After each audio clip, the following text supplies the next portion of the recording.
Alors que l'épidémie de coronavirus semble repartir à la hausse, de nombreux événements ont été annulés ou décalés. Si est-il le cas du Festival de Cannes, le plus important festival de cinéma au monde. Depuis sa création en 1974, la cérémonie s'est déroulée au mois de mai chaque année.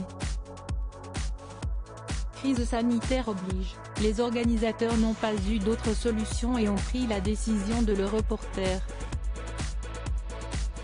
Une annonce publiée dans un communiqué ce mercredi 27 janvier.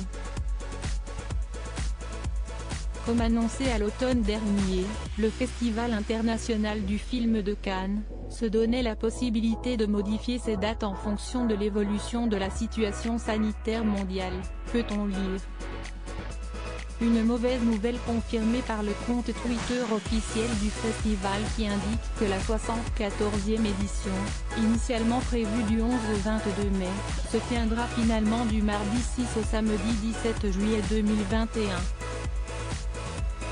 Ce n'est pas la première fois que la pandémie de coronavirus empêche l'événement d'avoir lieu.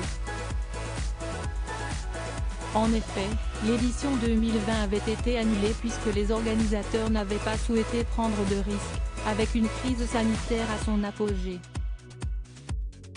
Ils avaient donc publié une liste de 56 longs métrages faisant partie de la sélection officielle 2020 début juin. Certains d'entre eux avaient été diffusés lors d'une projection organisée en octobre dernier, quelques jours avant l'annonce du second confinement. Pour Thierry Frémaux, le délégué général, un événement virtuel ou en distanciel n'est pas prévu. On mise sur une configuration classique, a-t-il indiqué à l'AF. Il conclut en affirmant « Le Festival de Cannes est un spectacle vivant ». Un festival est un spectacle vivant en soi.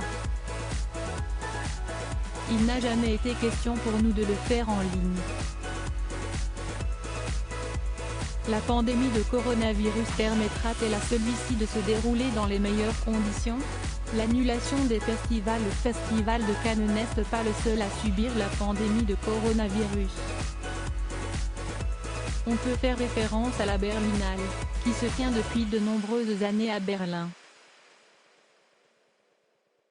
Prévu pour le 11 au 21 février, il a finalement été repoussé à début mars mais se tiendra en ligne. Des projections ouvertes au public seront organisées dans un second temps, et si les conditions sanitaires le permettent, au mois de juin. On peut donc se demander si la Mostra de Venise, qui doit se tenir du 1er au 11 septembre ou encore le Festival de San Sebastián, qui doit se tenir mi-septembre seront maintenus, reportés ou annulés.